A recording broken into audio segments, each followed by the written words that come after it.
മഴത്തോരു മുൻപേ എന്ന മനോഹരമായ പരമ്പരയിൽ ഉടൻ വരുവാൻ പോകുന്ന മറ്റൊരു അടിപൊളി എപ്പിസോഡിലേക്ക് എല്ലാ പ്രിയപ്പെട്ടവർക്കും ഒരിക്കൽ കൂടി സ്വാഗതം. കുളത്തുപുഴയിലുള്ള സ്റ്റാൻലിയുടെ ബംഗ്ലാവിൽ നിന്നും അലീനയെ പടിയിറക്കുക എന്നുള്ള പദ്ധതിയിട്ടുകൊണ്ടാണ് എൽസമ്മയും പിള്ളേരും ആങ്ങളമാരും പിന്നെ ജനപ്രതിനിധികളും പള്ളിയിലച്ഛനും എല്ലാം കൂടി ആ ബംഗ്ലാവിലേക്ക് എത്തുന്നത്.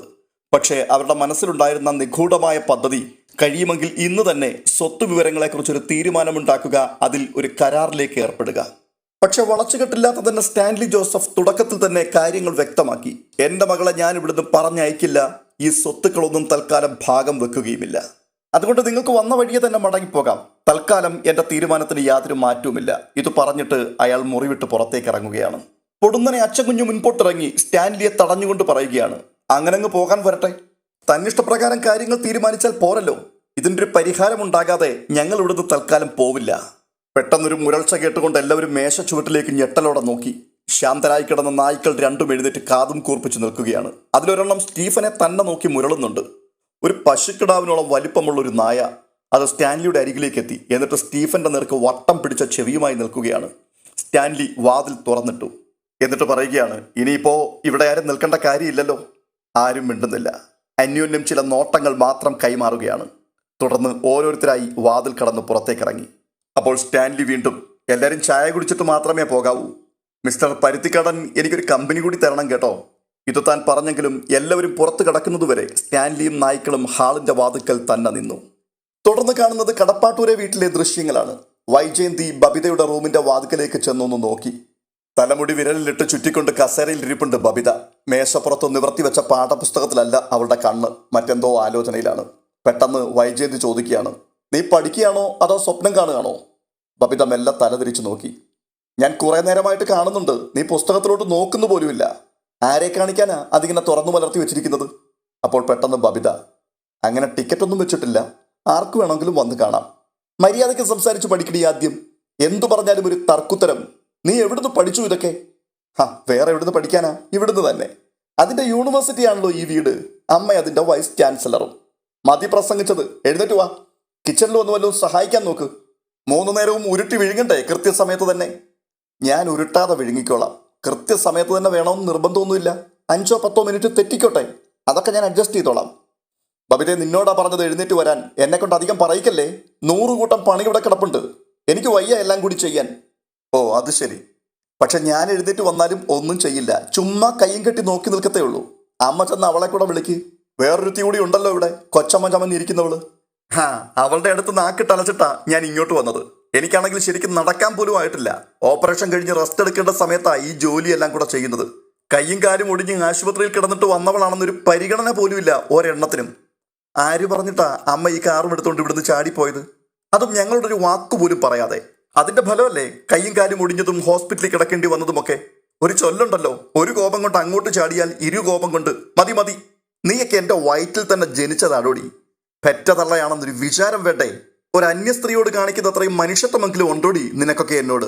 വൈജയന്തി എന്തെന്നില്ലാത്ത കോപത്തോടെ ബബിതയുടെ നേരെ തട്ടിക്കയറുകയാണ്. കുറച്ചു കഴിഞ്ഞപ്പോൾ ബബിതയ്ക്ക് ദേഷ്യം വന്നു. കസേരയിൽ നിന്നും ചാടി എഴുന്നേറ്റിട്ട് അവൾ തിരിച്ചു പറയാൻ തുടങ്ങി, അതെ, ഈ മനുഷ്യത്വം എന്ന് പറയുന്ന സാധനം ഉണ്ടല്ലോ, അത് മാർക്കറ്റിൽ നിന്ന് വാങ്ങാൻ കിട്ടുന്ന ചരക്കല്ല. ഈ പറയുന്ന തന്തയും തള്ളയും ഒക്കെ ചേർന്ന് അവരുടെ മക്കളുടെ മനസ്സിൽ കുഞ്ഞുനാൾ മുതലേ വിത്തുപാകി മുളപ്പിച്ച് വളർത്തിക്കൊണ്ടുവരേണ്ട സാധനമാണ്. എന്നാലേ ആവശ്യം വരുമ്പോൾ അതിന്ന് വല്ലതും അങ്ങോട്ട് പറിച്ചെടുക്കാൻ പറ്റൂ. ഓ ശരി ശരി, എന്നാലേ തിന്നാൻ പാകമാകുമ്പോ കൊച്ചമ്മമാരെല്ലാം കൂടി ഊണുമുറിയിലോട്ട് വന്നേക്ക്. ഞാൻ അമ്മിക്കല്ല് പുഴുങ്ങി അവിടെ വെക്കുന്നുണ്ട്. വൈജ ദേഷ്യത്തിൽ പിന്തിരിഞ്ഞ് നടക്കുകയാണ്. വീടാകെ അലങ്കോലപ്പെട്ട് കിടക്കുന്നു. 2 ദിവസത്തെ അവധി ചോദിച്ച് വീട്ടിൽ പോയ ഹോം നേഴ്സ് 3 ദിവസം കഴിഞ്ഞിട്ടും തിരിച്ചെത്തിയിട്ടില്ല. അതിനാൽ വീട്ടിലെ എല്ലാ ജോലികളും വൈജയന്തി തനിയാണ് ചെയ്യേണ്ടി വരുന്നത്. ഇന്നലെ കൃഷ്ണജിയോട് മുറ്റം തൂക്കാൻ പറഞ്ഞിട്ട് അവൾ ചെയ്തില്ല. സ്റ്റഡി ലീവാണ്, പഠിക്കാനുണ്ടെന്ന് പറഞ്ഞവൾ മുറിയിൽ കയറി വാതിലടച്ചു. മുറ്റമടിച്ചിട്ട് 2 ദിവസമായി. വീടിന്റെ ഉൾത്തടങ്ങൾ ഇന്നലെ മുതൽ തൂത്തു തുടച്ചിട്ടില്ല. മുഷിഞ്ഞ വസ്ത്രങ്ങൾ അലക്കിയിട്ടില്ല. ഭക്ഷണമുണ്ടാക്കിയ പാത്രങ്ങൾ വൃത്തിയാക്കിയിട്ടില്ല. വൈജയന്തി ഇതുവരെ ഇങ്ങനെ വൃത്തിഹീനമായൊരു പരിതസ്ഥിതിയിൽ ജീവിച്ചിട്ടേ ഇല്ല. മക്കളോടും 3 പേരോടും സഹായത്തിന് അഭ്യർത്ഥിച്ചെങ്കിലും ആരെയും സഹായിക്കാൻ കിട്ടിയില്ല. പക്ഷെ തോറ്റു കൊടുക്കാൻ വൈജയന്തി തയ്യാറല്ല. കാരണം തോൽവി എന്നൊരു വാക്ക് വൈജയന്തിയുടെ ജീവിത നിഘണ്ടുവിലില്ല. അടുത്ത ആഴ്ച മുതൽ കോളേജിൽ പോയി തുടങ്ങാമെന്നാണ് വൈജയന്തിയുടെ കണക്ക് കൂട്ടൽ. സമ്മർ വെക്കേഷൻ തുടങ്ങുന്നതിന് മുമ്പ് ഹാജർ വെക്കണം, ഇല്ലെങ്കിൽ വെക്കേഷൻ സാലറി കിട്ടാതെ പോയേക്കാം. വൈജയന്തിക്ക് ഇപ്പോൾ വൈകല്യമുണ്ടെന്ന് തോന്നാത്ത വിധം നടക്കുവാനും കഴിയുന്നുണ്ട്. ഉച്ചയൂണിന്റെ സമയമായപ്പോഴേക്കും വൈജയന്തി ചോറും കറിയും ഉണ്ടാക്കി. രോഹിത്തിനെ ഹോട്ടലിൽ പറഞ്ഞയച്ചു മീൻകറി കൂടി വാങ്ങിപ്പിച്ചു. ഊണ് വിളമ്പിക്കൊണ്ടിരിക്കെ വൈജയന്തി ആരോടൊന്നില്ലാതെ പറയുകയാണ്, ഇന്നും കൂടി ഞാൻ ഇങ്ങനെയൊക്കെ തരും, നാളെ മുതൽ അവരവർ വേണമെങ്കിൽ വെച്ച് കഴിച്ചോണം. അപ്പോൾ രോഹിത്, അതെന്താ അങ്ങനെ? എനിക്ക് വയ്യ, അത്ര തന്നെ. ഒരു ഇലയെടുത്ത് മറിച്ചു വെക്കാൻ കഴിയില്ല ഒരൊറ്റ എണ്ണത്തിന്. നാളെ മുതൽ അവരവരുടെ ഡ്രസ്സ് അവരവർ തന്നെ വാഷ് ചെയ്ത് അയൺ ചെയ്തോണം. അതുപോലെ തന്നെ മുറ്റവും മുറികളും എല്ലാം തനിയെ ക്ലീൻ ചെയ്യണം. ഈ അമ്മയെന്ന് പറയുന്ന സാധനം മക്കളുടെ വേലക്കാരിയല്ല, അതെല്ലാവരും മനസ്സിലാക്കിയാൽ നല്ലത്. അത്രയും കേട്ടപ്പോഴേക്കും മൂക്കത്ത് വിരൽ വെച്ചുകൊണ്ട് രോഹിത് ചോദിക്കുകയാണ്, നാണമാകുന്നില്ലേ അമ്മയ്ക്ക് ഞങ്ങളുടെ മുഖത്ത് നോക്കി ഇങ്ങനെയൊക്കെ പറയാൻ? അമ്മ വന്നപ്പോൾ ഈ വീട്ടിലെ ജോലിയെല്ലാം ഞങ്ങൾ 3 പേരും കൂടി കൃത്യമായിട്ട് ചെയ്തുകൊണ്ടിരുന്നതല്ലേ. ആരാ അതൊക്കെ നിർത്തലാക്കിയത്? മുറ്റമടിക്കുന്നതും ഡ്രസ്സ് വാഷ് ചെയ്യുന്നതും വീട് തൂത്തു തുടയ്ക്കുന്നതും പ്ലേറ്റ് കഴുകുന്നതും ഭക്ഷണം ഉണ്ടാക്കുന്നതും എല്ലാം അമ്മ തന്നെയല്ലേ വിലക്കിയത്? ആ, നിങ്ങൾക്ക് പഠിക്കാൻ അത്രയും കൂടി സമയം കിട്ടട്ടെ എന്ന് കരുതിയാണ് ഞാൻ അങ്ങനെയൊക്കെ ചെയ്തത്. മാത്രവുമല്ല ഇവിടെ ഒരു ജോലിക്കാരി ഉണ്ടല്ലോ എന്നും വിചാരിച്ചു. പെട്ടെന്ന് ബബിത എടുത്തടിച്ചതുപോലെ ചോദിക്കുകയാണ്, മുഖത്ത് നോക്കി ഇങ്ങനെ കള്ളം പറയല്ലേ അമ്മേ. അലീന ചേച്ചിയോടുള്ള ദേഷ്യം തീർക്കാൻ വേണ്ടിയായിരുന്നു അതെല്ലാമെന്ന് ഞങ്ങൾക്കെല്ലാം അപ്പോഴേ മനസ്സിലായതാ. പിന്നെ അമ്മയെ ശുശ്രൂഷിക്കുവാൻ നിന്ന ഹോം നേഴ്സിന് ഓരോ ഐറ്റത്തിനും പ്രത്യേകം പേയ്മെന്റ് കൊടുത്താണ് അമ്മ ഓരോ ജോലിയും ചെയ്യിച്ചതെന്നും ഞങ്ങൾക്കറിയാം. ആഹാ, അങ്ങനെയാണെങ്കിൽ ഇപ്പൊ എന്താടി തെറ്റ്? ഒരിക്കൽ ഒരു ജോലി ചെയ്യണ്ടെന്ന് പറഞ്ഞാൽ പിന്നെ ഒരു കാലത്തും ചെയ്യണ്ടെന്നാണോ അതിന്റെ അർത്ഥം? അമ്മ ഞങ്ങളുടെ ടൈം ടേബിൾ മുഴുവൻ തകർത്തു. ഇവിടെ ഒരു യൂണിറ്റി ഉണ്ടായിരുന്നു, അമ്മ അത് വന്നു കയറിയപ്പോൾ തന്നെ നശിപ്പിച്ചു. രോഹിത്തിന്റെ ഈ പരിഭവം പറച്ചിൽ കേട്ടുകൊണ്ട് വീണ്ടും വൈജയന്തി ആഞ്ഞടിക്കുകയാണ്. സ്വന്തം അമ്മയെ കൂടാതെ ഒരു യൂണിറ്റിയും ഈ വീട്ടിൽ ആർക്കും വേണ്ട. 2 ദിവസം കൂടി ഞാൻ നോക്കും അവൾ വരുമോ ഇല്ലയോ എന്ന്. ഇല്ലെങ്കിൽ ഞാൻ വേറെ ജോലിക്കാരിയെ വെക്കും. നിന്റെ ഒന്നും ഒരു സഹായം എനിക്ക് വേണ്ട. വൈജയന്തി ഇന്നേ വരെ ഒരു കാര്യത്തിനും ആരുടെയും കാല് പിടിച്ചിട്ടില്ല, ഇനി അങ്ങനെ പിടിക്കാൻ ഉദ്ദേശിക്കുന്നുമില്ല. ഇത് പറഞ്ഞിട്ട് അവർ ജഗ്ഗിൽ നിന്നും ചൂടുവെള്ളം എടുത്ത് ഗ്ലാസ്സിലേക്ക് പകർന്നതിന് ശേഷം കഴിക്കുവാനിരുന്നു.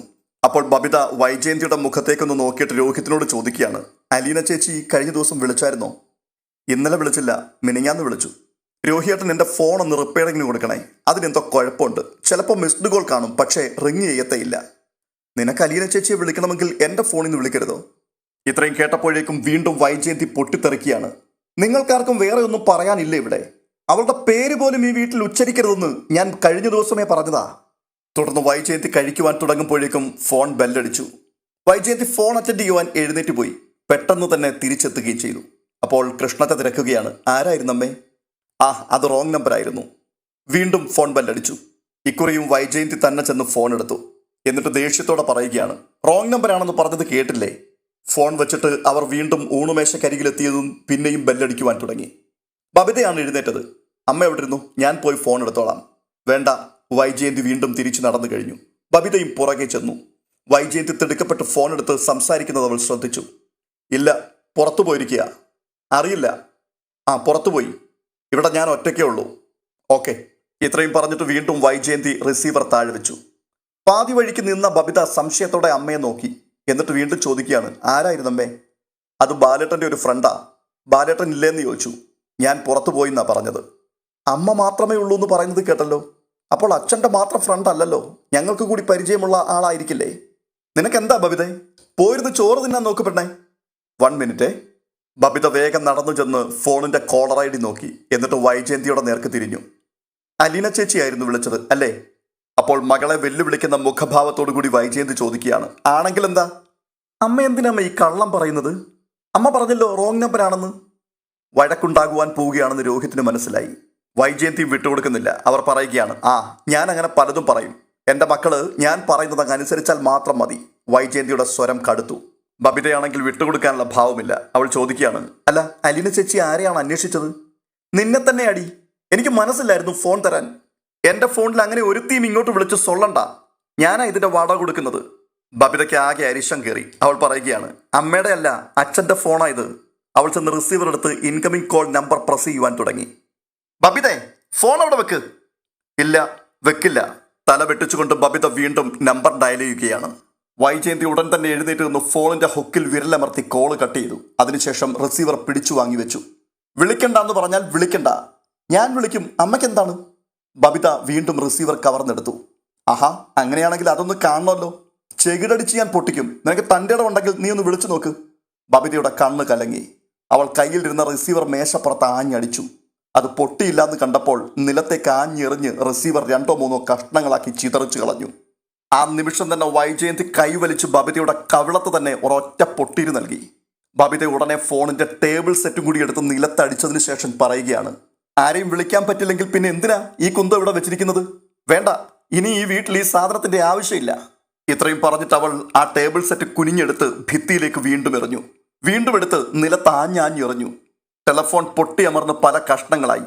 എന്നിട്ടും കലി അടങ്ങാഞ്ഞ് അവൾ പൊട്ടിയ കഷ്ണങ്ങൾ പെറുക്കി വീണ്ടും തലങ്ങും വിലങ്ങും എറിഞ്ഞുകൊണ്ടേയിരുന്നു. ഒടുവിൽ വൈജയന്തിയുടെ മുൻപിലേക്ക് നീങ്ങി നിന്ന് കൊടുത്തിട്ട് പറയുകയാണ്, അടിക്ക്. എന്തേ അടിക്കാത്തത്? അടിക്കാനല്ലേ പറഞ്ഞത്? ഈ സമയത്ത് മുറ്റത്ത് കാറിന്റെ ഇരമ്പൽ കേട്ടു. അച്ഛൻ വന്നെന്ന് രോഹിത്തിന് മനസ്സിലായി. അവൻ എഴുന്നേറ്റ് ബബിതയുടെ സമീപം ചെന്നു. പിന്നാലെ കൃഷ്ണജയും എത്തി. ബബിതെ, രോഹിത് അവളുടെ തോളിൽ പിടിച്ച് സമാധാനിപ്പിക്കുവാൻ ശ്രമിച്ചു. വേണ്ട രോഹിട്ട. പെട്ടെന്ന് ബബിത രോഹിത്തിന്റെ കൈ തട്ടി മാറ്റിയിട്ട് കുതറി മാറി. അവളുടെ താടിയും ചുണ്ടുകളും ആ സമയത്ത് വിറകൊള്ളുന്നുണ്ടായിരുന്നു. ബാലചന്ദ്രമേനോൻ അകത്തേക്ക് കയറി വന്നു. ഇരിപ്പുമുറിയിലെ രംഗം കണ്ടിട്ട് അയാൾ ഒരു നിമിഷം അമ്പരന്ന് നിന്നു. എന്നിട്ട് ചോദിക്കുകയാണ്, എന്താ രോഹിത ഇത്? ഒന്നുമില്ലച്ചാ. പെട്ടെന്ന് വൈജയന്തി കലിയോടുകൂടി നിലത്തേക്ക് കൈ ചൂണ്ടിക്കൊണ്ട് പറയുകയാണ്, കണ്ടില്ലേ മോളുടെ പേക്കൂത്ത്? ഫോൺ അടിച്ച് തകർത്തിട്ടിരിക്കുകയാണ് അവൾക്ക് വന്നൊരു കോള് കൊടുക്കാതിരുന്നതിന്. അപ്പോൾ രോഹിത്, അലീന ചേച്ചി വിളിച്ചായിരുന്നു അച്ഛാ. അലീന ചേച്ചി വിളിച്ചപ്പോൾ അമ്മ ഫോൺ കൊടുത്തില്ല. അതുകൊണ്ട് ഫോൺ തല്ലിപ്പൊട്ടിക്കുവോ? വൈജയന്തി രോഹിത്തിനോട് കയർക്കുകയാണ്.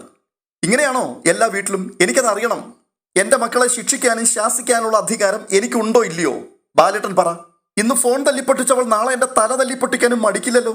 ബാലചന്ദ്രമേനോൻ ബബിതയുടെ മുഖത്തേക്കൊന്ന് നോക്കി. എന്നിട്ട് ചോദിക്കുകയാണ്, എന്താടി ഇതൊക്കെ? നീയാണോ ഈ ഫോൺ തല്ലിപ്പൊട്ടിച്ചത്? അതേച്ചാ, ഞാൻ തന്നെയാണ്. ഒരെണ്ണം കൂടി ഇവിടെ ഉണ്ടായിരുന്നെങ്കിൽ അതും ഞാൻ പൊട്ടിച്ചേനെ. നീ പൊട്ടിക്കോ? ബാലചന്ദ്രമേനോന് ദേഷ്യം വന്നു. ഉടനെ രോഹിത് പറയുകയാണ്, അച്ഛൻ ഇതിൽ ഇടപെടണ്ട. ഇത് ഞങ്ങൾ തീർത്തോളാം. അത് പോരല്ലോ, എനിക്കറിയണ്ടേ? അറിയണമെങ്കിൽ അച്ഛനും അമ്മയും കൂടി അങ്ങോട്ടെങ്ങാണം മാറി ഇരുന്ന് ഡിസ്കസ് ചെയ്തു. ഞങ്ങൾ പോവാ. രോഹിത് ബബിതയുടെ കയ്യിൽ കടന്നു പിടിച്ചു.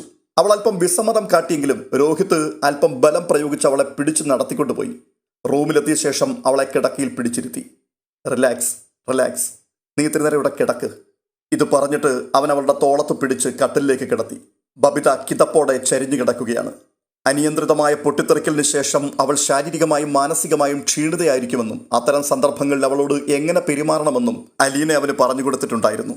രോഹിത് അവളുടെ തലയിലും നെറ്റിയിലും മൃദുവായി തലോടിക്കൊണ്ടേയിരുന്നു. ക്രമേണ ബബിതയുടെ കിതപ്പടങ്ങി. അലീന ചേച്ചിയോട് സംസാരിക്കണം നിനക്ക്. ഞാൻ വിളിച്ചു തരാം. വേണ്ട രോഹിയേട്ടാ. അല്ലെങ്കിൽ നീ തന്നെ വിളിച്ചോ.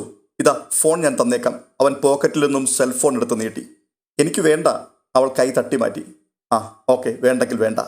രോഹിത് എഴുന്നേറ്റ് പോയി ഒരു മഗ്ഗിൽ വെള്ളം പിടിച്ചുകൊണ്ടുവന്ന് അവളുടെ വലത് കൈ പിടിച്ച് അതിൽ മുക്കി കഴുകി. മഗ്ഗുമായി അവൻ തിരിച്ചുപോയി. ഇനി ഈ ദിവസം മുഴുവനും അവളൊരു വിഷാദാവസ്ഥയിലായിരിക്കുമെന്ന് അവന് മനസ്സിലായി. വൈകുന്നേരം 4 മണിയോടെ മനുശങ്കർ എത്തിച്ചേർന്നപ്പോൾ കുടുംബാന്തരീക്ഷം അല്പം ഊഷ്മളമായി. മനുശങ്കർ എല്ലാവരുടെയും അടുത്തു ചെന്ന് ക്ഷേമാന്വേഷണം നടത്തി. വൈജയന്തിയോട് ചോദിച്ചു, ഈ വീടിന് എന്തു പറ്റി ആൻറ്റി? ഇത്രയും വൃത്തികേടായിട്ട് ഈ വീട് ഇതുവരെയും കിടക്കുന്നത് ഞാൻ കണ്ടിട്ടില്ലല്ലോ. അത് പിന്നെ ജോലിക്കാരി ഇവിടെ ഇല്ല. ഹോം നഴ്സ് വീട്ടിൽ പോയിട്ട് ഇതുവരെ തിരിച്ചെത്തിയിട്ടില്ല. അല്ല, മുമ്പ് വന്നപ്പോഴൊക്കെ എന്തൊരു നീറ്റ്നെസ് ആയിരുന്നു.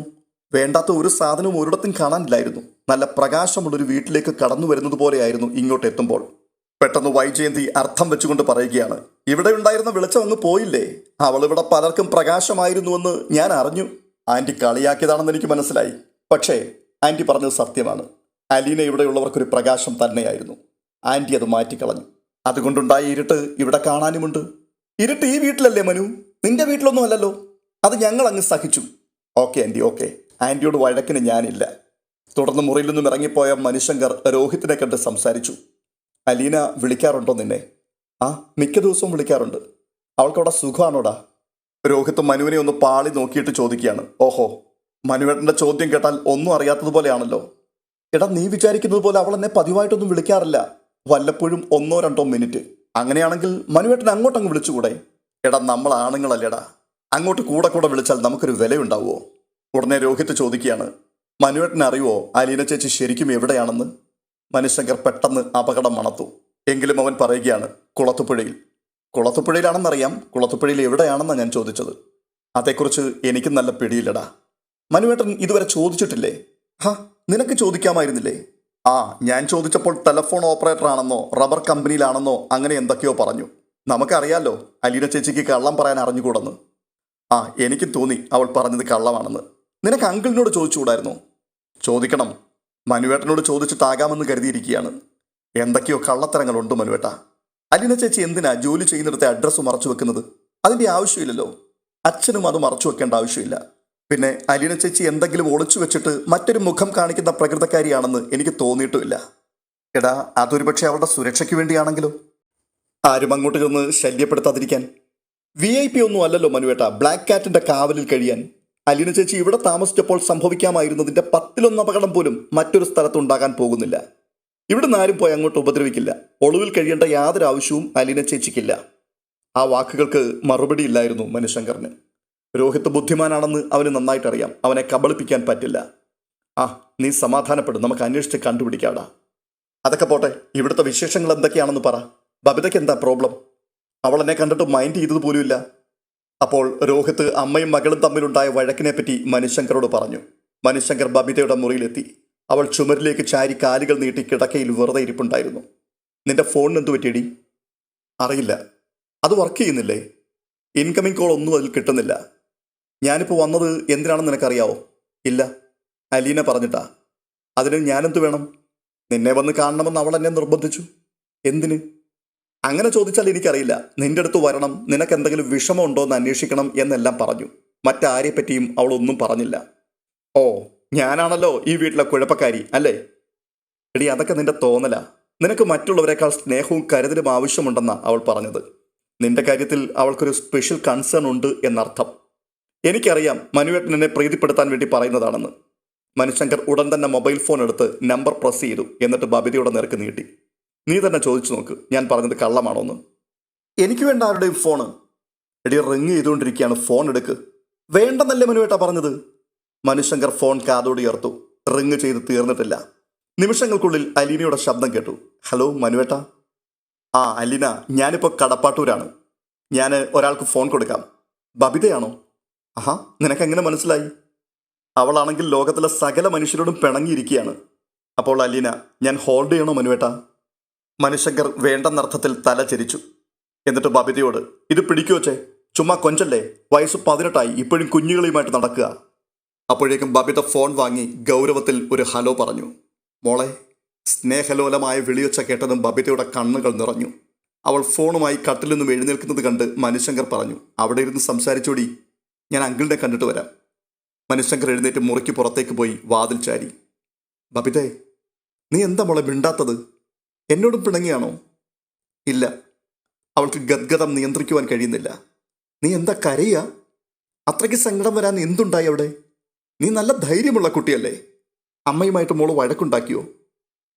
ഉണ്ടാക്കി. കവിളത്തേക്കിടയ്ക്കിടെ വീണുകൊണ്ടിരുന്ന കണ്ണീർ കണങ്ങൾ അവൾ വലത് കൈപ്പത്തിക്കൊണ്ട് തുടച്ചു മാറ്റുന്നുണ്ടായിരുന്നു. അപ്പോൾ അലീന, സാരമില്ല മോളെ, മോളവിടെ ഇരിക്കുകയാണോ കിടക്കുകയാണോ? ഞാൻ ബെഡിലിരിക്കുക. എൻ്റെ മടിയിലോട്ട് നീ തല വെച്ച് കിടന്നു. ബബിത തലയിണയിലേക്ക് ചാഞ്ഞു. അത് ആശ്വാസത്തിൻ്റെ മടിത്തട്ടാണെന്ന് അവൾക്ക് തോന്നി. അവിടെ അവൾക്ക് അലീനയുടെ വാത്സല്യപൂർവ്വമായ തലോടലും സ്നേഹ ചുംബനങ്ങളും കിട്ടി. അമ്മയുമായി വഴക്കുണ്ടാക്കിയതിനെപ്പറ്റി അവൾ കണ്ണീരോടെ വിവരിച്ചു. ഒടുവിൽ അലീന പറയുകയാണ്, മോളെ, അമ്മ ചെയ്തതും നീ ചെയ്തതും തെറ്റാണ്. അമ്മയല്ലേ ആദ്യം തെറ്റ് ചെയ്തത്, അത് കാരണമല്ലേ ഞാൻ.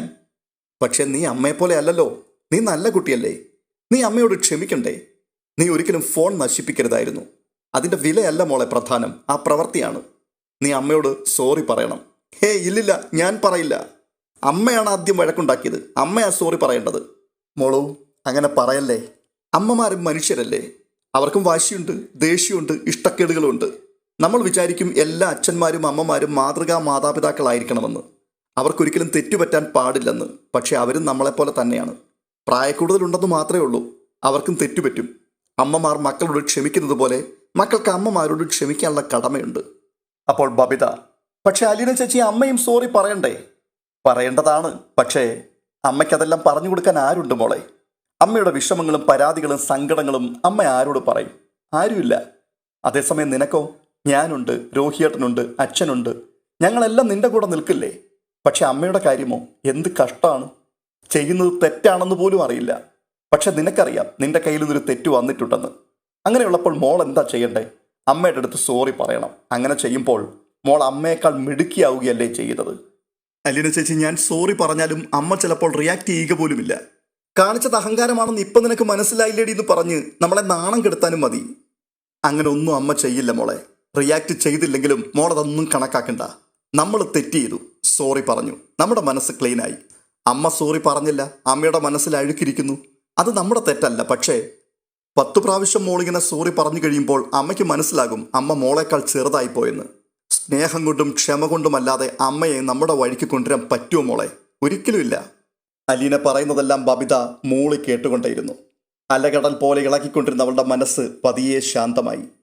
മോള് അമ്മയോട് ഒന്ന് സോറി പറയുമോ? പറയാം. അച്ഛനോടും പറയണം സോറി കേട്ടോ. പറഞ്ഞേക്കാം. മിടുക്കി. അല്ലെങ്കിലും എനിക്കറിയാം പുറമെ ദേഷ്യമൊക്കെ ഉണ്ടെങ്കിലും എൻ്റെ മോളുടെ മനസ്സ് നല്ലതാണെന്ന്. അലീന ചേച്ചി.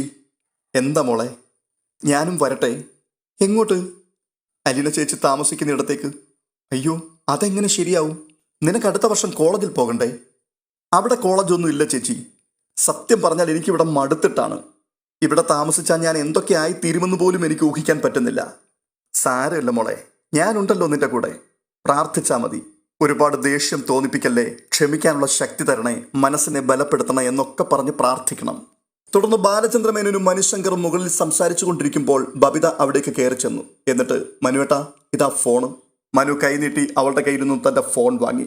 തെല്ല് ജാള്യതയോടുകൂടി അവൾ ബാലേന്ദ്രമേനോന്റെ മുഖത്ത് നോക്കിയിട്ട്, അച്ഛാ സോറി, ഫോൺ തല്ലി പൊട്ടിച്ചതിന് സോറി. ദേഷ്യം വന്നപ്പോൾ ചെയ്തു പോയതാ, എന്നോട് ക്ഷമിക്കണം. പെട്ടെന്ന് ബാലചന്ദ്രമേനോൻ അവളുടെ നേർക്ക് കൈനീട്ടി അവൾക്കൊരു ഷെയ്ക്ക് ഹാൻഡ് നൽകി. എന്നിട്ട് ചോദിക്കുകയാണ്, അമ്മയോട് പറഞ്ഞോ? ഇല്ല, പറയാൻ പോവാ. ആ, വെരി ഗുഡ്, താങ്ക് യു അച്ഛാ. ബബിത ചിരിച്ചുകൊണ്ട് മുറി വിട്ടിറങ്ങി. അപ്പോൾ മനുശങ്കർ ബാലേന്ദ്രമേനോനോട് ചോദിക്കുകയാണ്, അങ്കിൾ അവളുടെ മുഖം ശ്രദ്ധിച്ചോ? ഭയങ്കര മൂടിയായിരുന്നവളാ. അലീനയോട് സംസാരിച്ചു കഴിഞ്ഞപ്പോൾ എന്തുമാത്രം സന്തോഷം അവളുടെ മുഖത്ത്. ബാലചന്ദ്രമേനോൻ പുഞ്ചിരിയോടെ അത് കേട്ടിട്ട് തലയാട്ടി. അപ്പോൾ ഞാൻ പറഞ്ഞു വന്ന കാര്യം തീർത്തില്ലല്ലോ. അങ്കിൾ എന്തായാലും രോഹിത്തിന് ഒരു മറുപടി കൊടുക്കേണ്ടി വരും. അവന് സംശയങ്ങളുണ്ട്. എന്തുകൊണ്ടാണ് അലീനയെ ഒളിവിലെ പോലെ പാർപ്പിച്ചിരിക്കുന്നത്? എന്തുകൊണ്ടാണ് അഡ്രസ്സ് കൊടുക്കാത്തത്? അവൻ കൊച്ചുകുട്ടിയൊന്നും അല്ലല്ലോ അങ്കിളെ. ആ, അപ്പോൾ ഞാൻ സത്യം പറയേണ്ടി വരും എന്നർത്ഥം അല്ലേ? May be. പക്ഷേ അങ്കിളൊന്ന് പ്രിപ്പയർഡ് ആയിരിക്കുന്നത് നല്ലതാണ്. പിന്നെ വേറൊരു കാര്യം, ഞാൻ കുളത്തുപുഴ വരെ ഒന്ന് പൊയ്ക്കോട്ടെ അങ്കിളെ. ആഹാ, ഇത് കൊള്ളാലോ. അതിനെന്താ നീ എന്നോട് അനുവാദം ചോദിക്കുന്നത്? അലീനയോടല്ലേ അനുവാദം ചോദിക്കേണ്ടത്? അല്ല, എനിക്ക് അങ്കിളിൻ്റെ അനുവാദം കിട്ടണം. അങ്കിളല്ലേ അവളെ അവിടെ എത്തിച്ചത്. ആ, എന്ന് പോകാനാ? നാളെ. പോയിട്ട് എന്നെ ഒന്ന് വിളിക്കണം കേട്ടോ. ഓക്കെ അങ്കിളെ, താങ്ക് യു. ഇത്രയും പറഞ്ഞിട്ട് മനുശങ്കർ പോകുവാൻ ഇറങ്ങി. മഴ തോരും മുൻപേ എന്ന മനോഹരമായ പരമ്പരയിൽ ഗംഭീരമായ ട്വിസ്റ്റുകളാണ് സംഭവിക്കുവാൻ പോകുന്നത്. ഈ പരമ്പരയിൽ വരുവാൻ പോകുന്ന ഓരോ എപ്പിസോഡുകളും മുന്നമേ കൂട്ടി നിങ്ങളിലേക്ക് എത്തേണ്ടതിന് ഇതുവരെയും ഈ ചാനൽ സബ്സ്ക്രൈബ് ചെയ്തിട്ടില്ലാത്തവർ ദയവായി ഒന്ന് സബ്സ്ക്രൈബ് ചെയ്യുകയും ഒപ്പം നിങ്ങളുടെ വിലയേറിയ അഭിപ്രായങ്ങൾ കമന്റ് ബോക്സിൽ രേഖപ്പെടുത്തുകയും ചെയ്യുവാൻ മറക്കരുത്. ഈ വീഡിയോ ഇഷ്ടപ്പെട്ടാൽ ലൈക്ക് ചെയ്യണം, ഹൈപ്പ് ചെയ്യണം. അപ്പോൾ മറ്റൊരു വീഡിയോയുമായി വീണ്ടും കാണാം. അതുവരേക്കും ബൈ ബൈ.